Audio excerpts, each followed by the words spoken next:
Hola amantes del terror, repasemos algunos informes que nos enviaron. Hola, me llamo Juan y les voy a contar lo que me pasó cuando trabajaba como recepcionista en el turno de noche en una clínica médica del centro. Era mi tercer mes en el puesto y aún me estaba acostumbrando a la rutina solitaria de las madrugadas. El edificio estaba completamente vacío después de las 11 de la noche, excepto por mí y algún que otro médico de guardia que dormía en la sala de descanso. La clínica ocupaba 3 plantas de un antiguo edificio de los años 60. En la planta baja se encontraba la recepción donde trabajaba, rodeada de oficinas vacías y una pequeña farmacia que cerraba a las 6 de la tarde. La segunda planta albergaba los consultorios de los especialistas y una sala de cirugía menor. La tercera planta estaba reservada para hospitalizaciones cortas y procedimientos que requerían observación durante la noche. Durante mi formación, la recepcionista veterana que me sustituyó se encargó de enseñarme algunas de las reglas no escritas del lugar.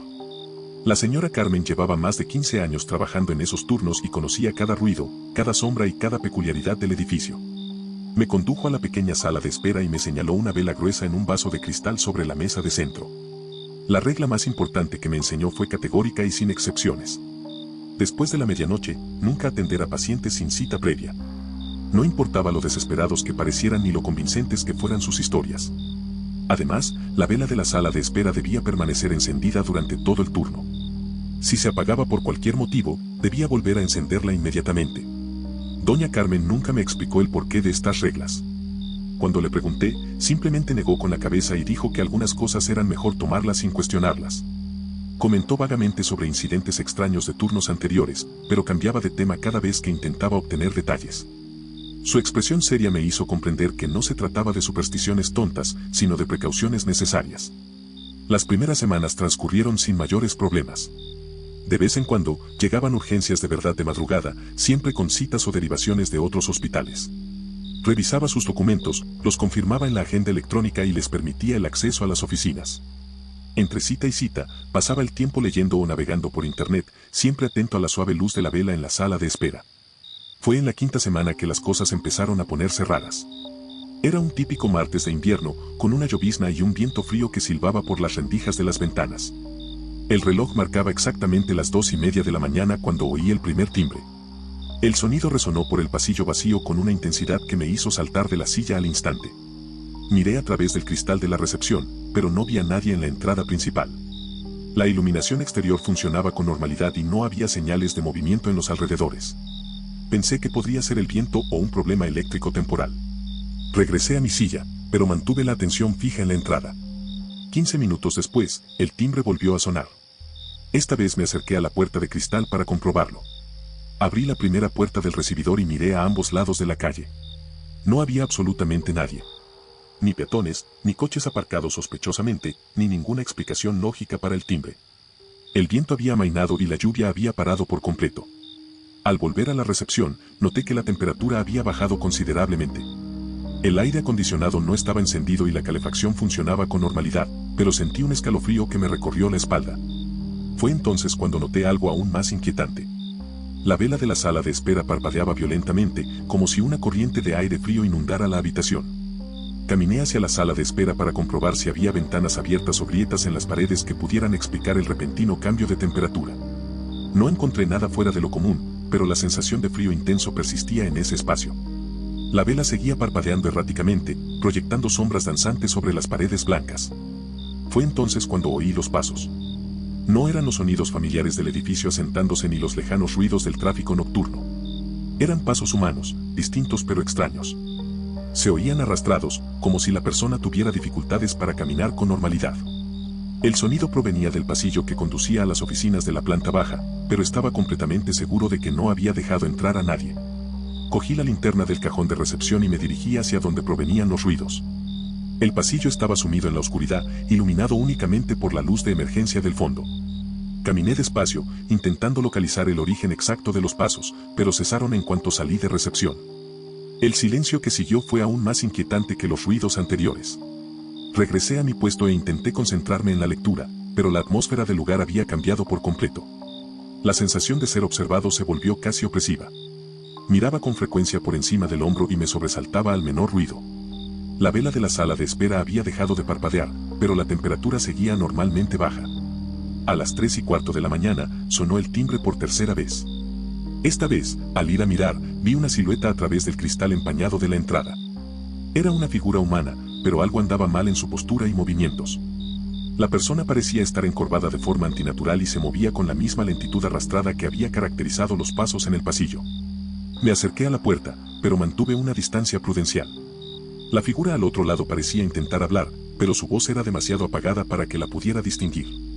Señaló la cerradura, indicando que quería entrar.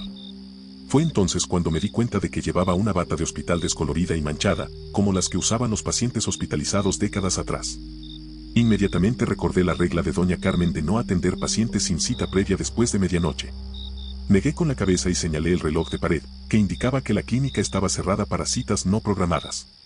La figura dejó de gesticular y pegó la cara al cristal. Incluso a través del empañamiento, pude ver que su piel tenía una palidez antinatural y poco saludable.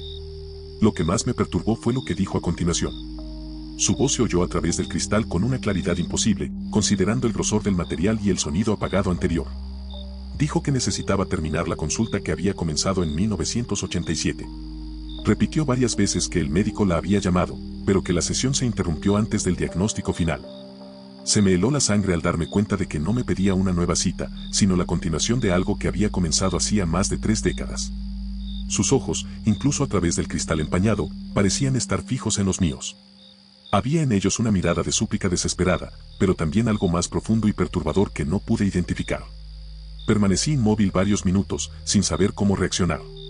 La figura seguía pegada al cristal, repitiendo las mismas palabras sobre la consulta inconclusa. Poco a poco, su voz perdió intensidad hasta convertirse en un susurro apenas audible. Cuando por fin me animé a acercarme de nuevo a la puerta, había desaparecido por completo. El resto de la noche transcurrió en relativa calma, pero no podía quitarme la sensación de que me observaban. La vela de la sala de espera ardía con normalidad hasta el amanecer, y la temperatura volvió a la normalidad poco a poco. Cuando llegó el primer médico a las 7 de la mañana, le conté lo sucedido, pero lo atribuyó todo al cansancio y al estrés del turno de noche. Durante los días siguientes, busqué en los archivos antiguos de la clínica pacientes de 1987. Encontré varios registros de personas que habían fallecido durante procedimientos o cuyas citas se habían interrumpido debido a complicaciones médicas. Muchos de los registros estaban incompletos, lo que sugería que los tratamientos no se habían completado correctamente. La experiencia me hizo comprender la sabiduría que hay detrás de las reglas de doña Carmen. Quizás algunas situaciones médicas crean vínculos que trascienden la muerte misma. Quizás hay pacientes que siguen buscando el alivio que nunca encontraron en vida. O quizás sea solo la imaginación de alguien que trabaja solo en las horas más oscuras de la noche, cuando la realidad se vuelve más flexible y los miedos más tangibles. Antes de pasar a la siguiente historia, suscríbete a nuestro canal. Seguimos. Hola, me llamo María y les voy a contar lo que me pasó durante mi primer turno de noche como médica residente en un hospital público de las afueras de Sao Paulo. Acababa de graduarme y estaba deseando poner en práctica todo lo aprendido durante la residencia. El hospital donde me asignaron tenía mala reputación entre los profesionales de mayor antigüedad, pero atribuye estas historias al cansancio y el estrés propios de la profesión médica.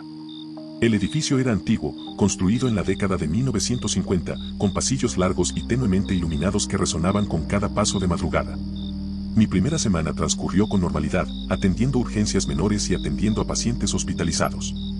Los demás médicos fueron cordiales, pero mantuvieron una distancia respetuosa que interpreté como parte de la jerarquía hospitalaria. Fue el doctor Enrique, jefe del servicio de urgencias durante más de 20 años, quien me enseñó las reglas no escritas del turno de noche. Me llevó a su despacho después del trabajo y cerró la puerta antes de empezar a hablar. Su expresión era más seria de lo habitual, y sus palabras tenían una fuerza que no pude ignorar. La regla más importante que me enseñó fue categórica: nunca prometer una cura completa en casos desesperados, sobre todo durante los turnos de noche. Según él, había cosas en el hospital que era mejor dejar como estaban, sin interferencias innecesarias. Los pacientes desesperados debían recibir cuidados paliativos, pero nunca esperanzas infundadas de recuperación completa. El doctor Enrique nunca explicó en detalle el motivo de esta precaución, pero mencionó vagamente algunos incidentes inquietantes con médicos anteriores que habían ignorado este consejo. Habló de agotamiento físico inexplicable, pesadillas recurrentes y una sensación constante de que algo los vigilaba durante sus turnos. Algunos incluso solicitaron traslados después de unas semanas trabajando en el turno de noche. Mi primera experiencia realmente extraña ocurrió un jueves lluvioso de octubre. Eran las 3:15 de la mañana cuando regresé a la oficina después de revisar a los pacientes del segundo piso. En mi escritorio, encontré una historia clínica que definitivamente no había estado allí antes. El papel estaba amarillento por el tiempo y la escritura parecía de décadas atrás.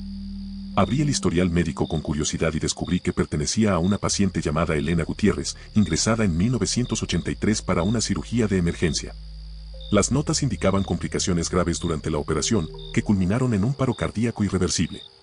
El sello final confirmó el fallecimiento a las 4:27 de la mañana, exactamente a la misma hora en que leía esa información. Cerré el archivo inmediatamente, sintiendo un escalofrío recorrerme la espalda. No había ninguna explicación lógica para que ese documento hubiera aparecido en mi escritorio, sobre todo considerando que los expedientes de los pacientes fallecidos se guardaban en el sótano del hospital. Decidí devolverlo yo mismo al archivo al día siguiente, pero antes de que pudiera hacerlo, ocurrió algo aún más inquietante. Un gemido bajo y prolongado resonó por el pasillo vacío, proveniente de la oficina número 3, que debería estar cerrada y vacía a esa hora. El sonido era inequívocamente humano, lleno de dolor y desesperación. Tomé mis llaves y caminé con cautela hacia el ruido, intentando mantener la compostura profesional a pesar del creciente miedo. Al llegar a la puerta de la oficina número 3, el crujido cesó de golpe. Pegué la oreja a la madera y solo oí el silencio típico de la noche de hospital. Introduje la llave en la cerradura, pero antes de que pudiera girarla, la manija empezó a moverse lentamente por sí sola, como si alguien desde dentro intentara abrir la puerta. Retiré la mano inmediatamente y retrocedí unos pasos. El pomo siguió girando hasta detenerse completamente abierto, pero la puerta permaneció cerrada. Fue entonces cuando noté una tenue luz que se filtraba por debajo de la puerta, un resplandor azulado que no encajaba con el sistema de iluminación estándar del hospital. La temperatura en el pasillo había bajado drásticamente y mi aliento empezó a formar pequeñas nubes de vapor. Me armé de valor y abrí la puerta lentamente. La oficina parecía vacía, pero la sensación de presencia era abrumadora. La luz azulada provenía del monitor cardíaco, que estaba encendido y mostraba una frecuencia cardíaca irregular, a pesar de no estar conectado a ningún paciente. El trazado en la pantalla mostraba un patrón caótico que gradualmente se estabilizaba en una línea recta, lo que indicaba un paro cardíaco. Fue en ese momento que apareció. Una figura femenina translúcida se materializó lentamente en la camilla de la oficina. Vestía una bata de hospital descolorida, y sus rasgos coincidían exactamente con la foto pegada en la historia clínica que encontré en mi escritorio. Elena Gutiérrez estaba allí, o al menos algo que se le parecía, observándome con ojos que reflejaban décadas de sufrimiento. Su voz era débil pero perfectamente audible. Me instó a continuar el tratamiento que había sido interrumpido años atrás. Habló de la cirugía incompleta, de la sensación de estar atrapada entre la vida y la muerte, de la desesperada necesidad de encontrar a alguien que finalmente pudiera curarla. Sus palabras se entremezclaban con gemidos de dolor que parecían resonar a lo lejos. Mi formación médica chocaba con la situación sobrenatural que enfrentaba. Elena parecía realmente angustiada, y todo mi instinto profesional me impulsaba a intentar ayudarla. Me acerqué a la camilla y, olvidando por completo la advertencia del doctor Enrique, prometí que haría todo lo posible por curarla por completo. Las palabras salieron de mi boca antes de que pudiera considerar las consecuencias. El efecto fue inmediato y aterrador. Elena sonrió por primera vez, pero había algo profundamente perturbador en esa sonrisa. Una sensación de extrema debilidad me invadió, como si toda mi fuerza vital se estuviera agotando gradualmente. Me temblaban las piernas y tuve que apoyarme en la pared para no desmayarme. El monitor cardíaco empezó a emitir alarmas constantes, pero ahora reflejaba mi propio ritmo cardíaco, que se estaba ralentizando peligrosamente. Elena se acercó a mí, su forma transparente se solidificó a medida que yo me debilitaba.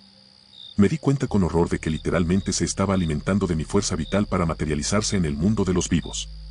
La promesa de sanación que le había hecho había creado una especie de vínculo sobrenatural que me consumía poco a poco. Recordé la advertencia del doctor Enrique sobre no prometer curas totales para casos desesperados. Finalmente comprendí que algunas situaciones médicas trascienden la muerte misma, creando vínculos que pueden ser fatales para los profesionales involucrados. Elena no era solo una paciente en busca de tratamiento, era una entidad desesperada que usaba la compasión médica como puerta de entrada al mundo de los vivos. Con mis últimas fuerzas, logré explicarle que algunos procesos no se podían revertir, que la muerte era un límite insuperable incluso para la medicina más avanzada. Expliqué que mi promesa se había hecho por ignorancia, no por una capacidad real para curarla. Poco a poco, Elena comenzó a perder densidad de nuevo, y mi energía vital dejó de drenarse. Me miró con una mezcla de tristeza y comprensión antes de desaparecer por completo. El monitor cardíaco se apagó solo y la temperatura en la oficina volvió a la normalidad. Permanecí apoyado en la pared unos minutos, recuperando fuerzas e intentando procesar lo sucedido. La historia clínica que había encontrado en mi escritorio había desaparecido misteriosamente. Cuando el amanecer empezó a iluminar las ventanas del hospital, regresé a mi consultorio completamente exhausto. La experiencia me había enseñado una valiosa lección sobre los límites de la medicina y la importancia de seguir los consejos de profesionales con más experiencia. Algunas promesas simplemente no se pueden hacer, especialmente en el turno de noche, cuando las barreras entre el mundo de los vivos y el de los muertos se vuelven más tenues.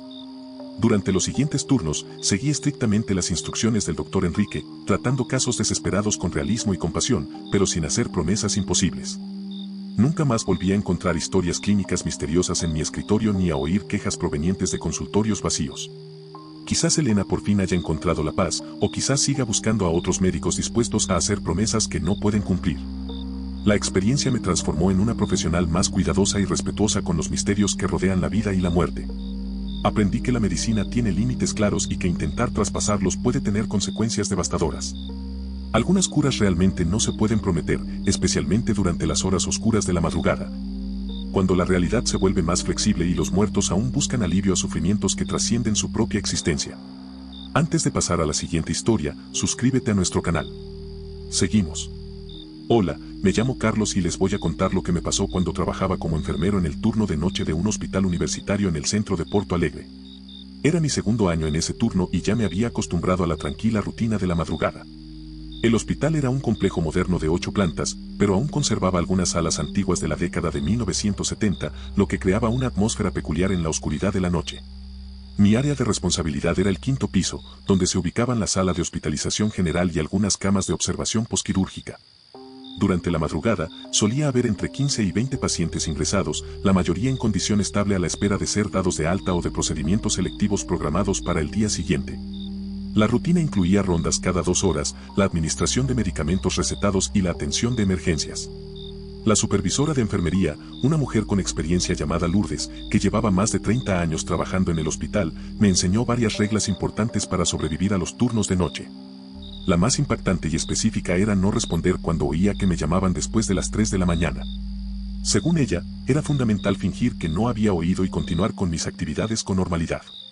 Lourdes nunca explicó en detalle el motivo de esta precaución, pero mencionó que varias enfermeras anteriores habían reportado experiencias inquietantes tras responder a llamadas misteriosas durante la madrugada. Algunas solicitaban traslados a otros turnos, otras simplemente renunciaban sin dar explicaciones. Siempre concluía estas conversaciones diciendo que algunas cosas en el hospital era mejor no tocarlas.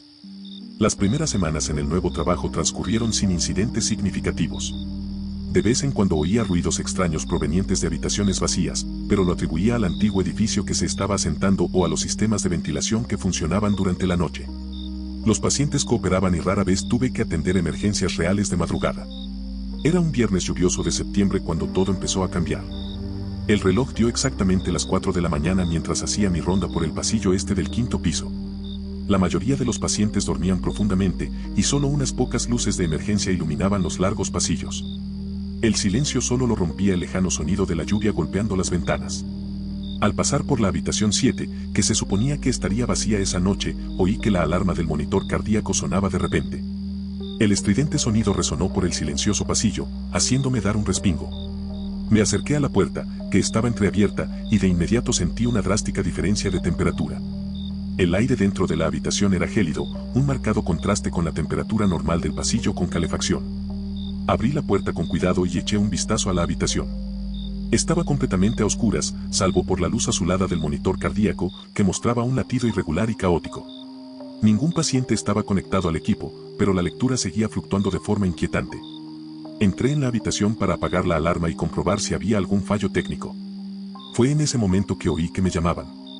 La voz era débil, casi un susurro, pero perfectamente audible en el silencio de la habitación.